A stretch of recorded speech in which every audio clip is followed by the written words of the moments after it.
सभी को शुभ प्रभात। इस समय कोरोना का समय चल रहा है और हमारी विद्यालय में परीक्षाएं भी हो रही हैं। तो परीक्षा के दौरान सबसे पहली बात तो ये है कि हमें घबराना नहीं है। अगर हमारे पास प्रश्न पत्र जो है वो पहुंच चुका है तो आप प्रश्न पत्र खोलिए और अभी मैं आपसे प्रश्न पत्र जो है वो डिस्कस करूंगा। आप ध्यान से सुनिए, फिर उसके बाद उत्तर जो है अपने जो उत्तर पुस्तिका है, आंसर शीट है, उसके ऊपर लिखें। सबसे ऊपर लिखा है अभिनव परीक्षा 2 2020-21 कक्षा सप्तम, विषय संस्कृतम, अवधि 1.30 घंटे यानी कि 1.5 घंटे, 1.5 आवर, पूर्णांक 40 अंक का है। तो प्रश्न संख्या 1 देखेंगे।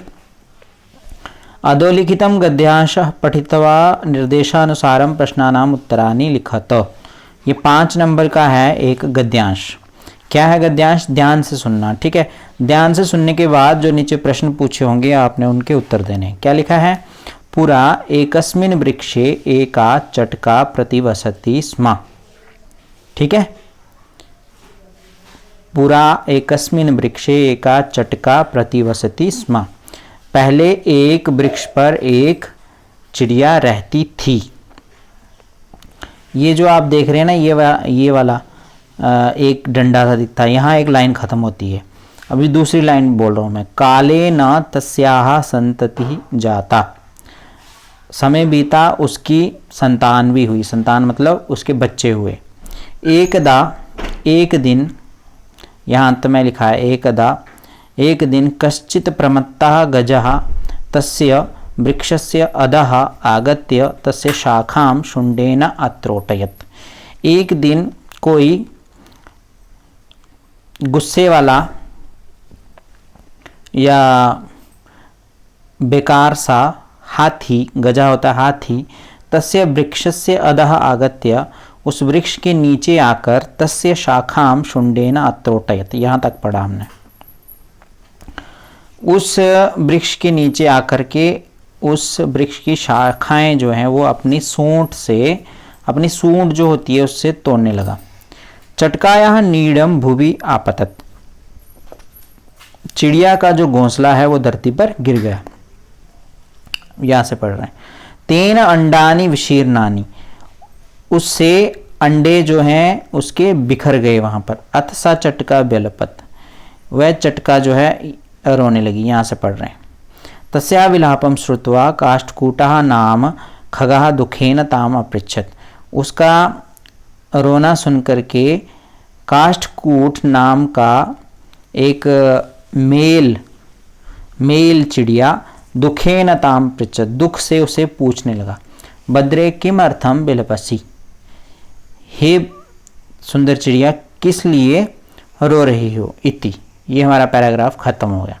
अब का में पूछा है वृक्षे का प्रतिवसति स्म, वृक्ष पर कौन रहता था। अगर आपको हिंदी में उत्तर आता है हिंदी में लिखो, अगर संस्कृत में आता है संस्कृत में लिखो। वृक्षस्य अधः कः आगतः, वृक्ष के नीचे कौन आ गया, ये लिखना आपने, ठीक है। गजः केन शाखाम आत्रोटयत्, हाथी किससे शाखाएं तोड़ने लगा, किससे शाखाएं तोड़ने लगा ये बताना। चटकायाः नीडम कः आपतत, ठीक है, चिड़िया का घोंसला कहाँ गिरा। ठीक, उसके बाद चटकायाः विलापम श्रुत्वा काष्ठकूटः ताम किम अपृच्छत, चिड़िया का रोना सुनकर काष्ठकूट उसको क्या पूछने लगा, ये बताना आपने। समझ में आ गया? ये था हमारा प्रश्न संख्या 1। ये 5 नंबर का था। आपने 5 नंबर का अच्छे से उत्तर लिखना है। अब उसके बाद है हमारा प्रश्न संख्या 2। इसमें लिखा एक पदेन प्रश्नानाम उत्तराणि लिखत। 1 वर्ड आंसर देना आपने, ठीक है। 1 वर्ड आंसर देना है, एक ही वर्ड आंसर देना है। तो क में लिखा है, जो पहला है वो है अद्यत्वे शिक्षा अस्माकं कीदृशः अधिकारः। यहाँ तक आज के समय में शिक्षा हमारा कैसा अधिकार है। शिक्षा कौन सा अधिकार है हमारा, कौन सा राइट है, वो आपने यहाँ हिंदी में उत्तर लिखना है, या संस्कृत में लिखना है या इंग्लिश में, किसी में भी लिख सकते हो। ठीक है। अद्वितीय शिक्षा अस्माकं कीदृशा अधिकार है, शिक्षा हमारा कैसा अधिकार है। दूसरा है खा, काष्ठकूटः चटकाम कस्याः समीपम आनयत, काष्ठकूट चिड़िया को किसके समीप ले आया।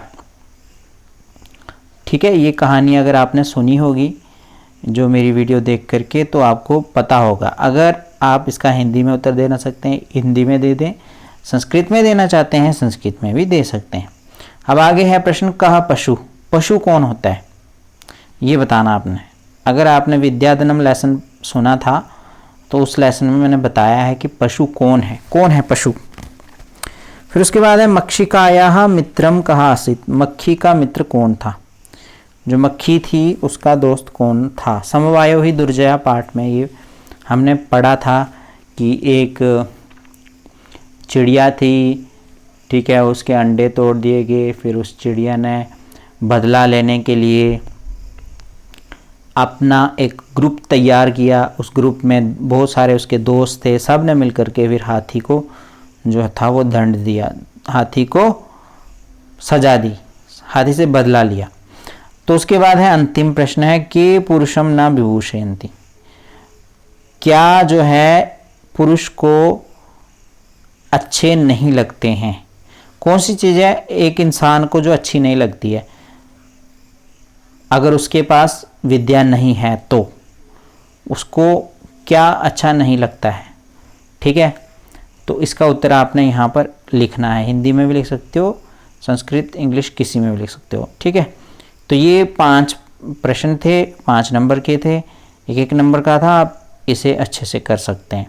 अब प्रश्न संख्या 3, प्रश्नानाम उत्तरानि लिखा था, 2 × 2 = 4 मार्क्स के दो क्वेश्चन है।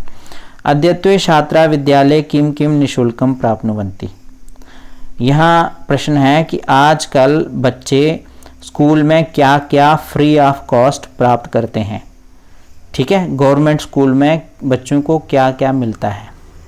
अहम अपि विद्यालयम गमिष्यामि, ये पाठ आपने सुना होगा, उसमें मैंने बताया था कि आजकल बच्चों को स्कूल में क्या क्या मुफ्त में मिलता है। अब है चटकायाः काष्ठकूटस्य च वार्ता श्रुत्वा मक्षिका किम अवदत्, चटका और काष्ठकूट की, चिड़िया और काष्ठकूट की बातें सुनकर मक्षिका क्या बोली, मक्खी क्या बोली। हिंदी में भी लिख सकते हो, संस्कृत में भी लिख सकते हो, इंग्लिश में भी लिख सकते हो। अगर आपने कहानी सुनी है तो आप इसका जवाब जरूर देंगे। अब उसके बाद है प्रश्न संख्या 4, यहाँ लिखा है क्री धातु लट लकार एवं वस धातु लोट लकार रूपानी लिखत। क्री धातु का लट लकार और वस धातु का लोट लकार, उसके रूप आपने लिखने हैं। जैसे कि मैंने आपको बताया था क्री धातु और वस धातु के लट लकार और लोट लकार याद कीजिए, तो आपने याद किए होंगे, तो यहाँ पर आपने लिखने हैं। क्री धातु का लट लकार के रूप, यहाँ पर जो ब्लैंक है इनमें आपने भरने, करोति आगे क्या होगा और उसके बाद बहुवचनम में उसके नीचे क्या होगा ये आपने भरना है। ये पूरा है प्रथम पुरुष, मध्यम पुरुष और उत्तम पुरुष। ठीक है, उसके बाद है वस धातु का लोट लकार। आपको थोड़ा थोड़ा जो है हिंट दी हुई है, यहाँ पर आपने वाक्य वाला पूरा करना है, लट लकार और लोट लकार। अब उसके बाद है संस्कृत अनुवादम कुरुत, संस्कृत अनुवाद करो। क्या, बालक विद्यालय जाते हैं, क्या होगा इसका, इसकी संस्कृत क्या होगी। मैं ऑप्शन चलो यहाँ आपको बता देता हूँ। एक ऑप्शन है बालकः विद्यालयम गच्छन्ति, ठीक है। दूसरा ऑप्शन है बालकाः विद्यालयम गच्छन्ति। तीसरा ऑप्शन है बालका विद्यालयम गमिष्यति। तो तीनों में से क्या होगा वो आपने लिखना है। उस तरह से रोहन गेंद से खेलता है, रोहन गेंद से खेलता है, तो इसका क्या जवाब होगा, 2 ही ऑप्शन दूंगा मैं। रोहनः कंदुकेन खेलति, दूसरा रोहनः कंदुकेन खेलसी। दोनों में से कौन सा होगा वो आपने लिखना है। वृक्ष से फल गिरता है, वृक्षात् फलम पतति, या वृक्षस्य फलम पतति। दोनों में से सही उत्तर क्या होगा वो आपने लिखना है। विद्यालय में छात्र पढ़ते हैं, विद्यालये छात्रः पठति। एक दूसरा ऑप्शन दे रहा हूँ, विद्यालये छात्राः पठन्ति। दो ऑप्शन दे दिए, दोनों में से सही कौन सा होगा आपने लिखना है। अब है प्रश्न संख्या 6, निर्देशानुसारम लिखत। क्या है, आपने सबसे पहले यहाँ बताना है समानार्थक पदानि मेलयत।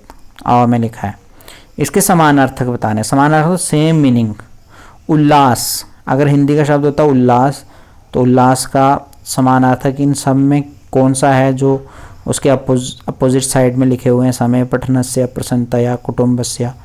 ठीक है, इनमें से आपने इसका इसका सेम मीनिंग वाला वर्ड बताना है। सबका मीनिंग बताता हूँ मैं। उल्लासेन होता है खुशी से, और परिवारस्य होता है फैमिली का, परिवार का। अध्ययनस्य होता है पढ़ने का। कालः होता है समय। अब मैं आगे बता रहा हूँ, इसके बाद में जो लिखे हैं वो बता रहा हूँ। समय होता है टाइम, पठनस्य होता है पढ़ने का, प्रसन्नतया होता है खुशी से, कुटुम्बस्य होता है फैमिली का। ठीक है, अब आप मिला लो इनको, कौन किसके साथ मिलेगा। उसके बाद आगे बात करते हैं, और उसके बाद है विलोम पदानि मेलयत। विलोम शब्दों को मिलाओ। तो विलोम शब्द जो है वो आपने मिलाने। कैसे मिलेंगे, मैं आपको मीनिंग बताऊंगा इनके। सबसे पहले लिखा है पूरा। पूरा होता है पहले, बहुत पहले। मानवा होता है इंसान। अपहाय होता है छोड़कर, और ग्रामम होता है गांव। तो अब उसके बाद आगे लिखा है गृहीत्वा। गृहीत होता है ग्रहण करके। नगरम होता है सिटी। अधुना होता है आज, और दानवा होते हैं राक्षस। ठीक है, अब बात करते हैं हम आगे वाले प्रश्न की, जो कि हमारा अंतिम प्रश्न है, प्रश्न संख्या 7। प्रश्न संख्या 7 है, अधोलिखित पदानाम लिंग विभक्ति वचनम लिखत। नीचे लिखे पदों का लिंग, विभक्ति और वचन लिखो। तो इनका आपने लिंग, विभक्ति और वचन लिखना है। लिंग क्या होता है, जेंडर। विभक्ति क्या होता है, जो हमने शब्द रूप में पढ़ी थी, प्रथमा, द्वितीय, तृतीय, चतुर्थी, पंचमी, षष्ठी, सप्तमी, संबोधनम, ये विभक्तियाँ। वचनम, एक वचनम, द्विवचनम, बहुवचनम। तो ये आपने इनका बताना है। किस किस का बताना है, जैसे यथा लिखा उन्होंने, जैसे पदानि लिंगम विभक्ति वचनम। ठीक है, इनके बताने। पद है देशान, देश। देश का कौन सा लिंग है, कौन सी विभक्ति है और कौन सा वचनम है, ये बताना आपने, देशान। उसी तरह से है घृणायाः। घृणा होती है नफरत। नफरत कौन सा लिंग है, घृणायाः कौन सी विभक्ति है और इसका कौन सा वचनम है। उसी तरह से गुरु नाम है ना, गुरु शब्द होता है, और गुरु नाम का कौन सा लिंग है, कौन सी विभक्ति है, कौन सा वचनम है, ये बताना आपने। और उसके बाद है कुटुम्बकम। कुटुम्बकम होता है फैमिली, परिवार। परिवार कौन सा, कुटुम्बकम का मूल पद कौन सा है, लिंग कौन सा है, विभक्ति कौन सा है, वचन कौन सा है, ये बताना आपने। बंधु होता है रिश्तेदार। ठीक है, या मित्र। कौन सा पद है, कौन सा लिंग है, कौन सी विभक्ति है, कौन सा वचन है, ये आपने बताना है। कीर्ति नाम आपने सुना होगा। तो कीर्तिम कौन सा पद है, कौन सा लिंग है, कौन सा विभक्ति है, कौन सा वचन है, ये बताना। फिर है भूषणानी। भूषणानी होता है आभूषण। आभूषण क्या होते हैं, जो हम लोग देखते हैं स्त्रियों ने पहने होते हैं। नाक में पहना होता है, कान में, गले में, फिर हाथ में, ये सब आभूषण कहलाते हैं। ठीक है, यही है भूषणानी। भूषणानी कौन सा पद है, लिंग है, विभक्ति है, वचनम है। जो बच्चे छठी कक्षा में पढ़ के आ रहे हैं उनको तो अच्छे से पता होगा, जो बच्चे नए हैं उनके लिए थोड़ा मुश्किल होगा। फिर उसके बाद है केयूराह। केयूरा होता है, केयूरा क्या होता है, हार। केयूरा होता है बाजूबंद, जो बाजुओं में पहनते हैं। बाजुओं में पहनते थे पहले लोग। क्या पहनते थे बाजू में, रिंग्स पहनते थे ना, या रिस्ट बैंड पहनते थे। उसी तरह से केयूराहा, केयूरा मतलब बाजूबंद। केयूराहा कौन सा लिंग है, कौन सा विभक्ति है, कौन सा वचन है, आपने बताना है।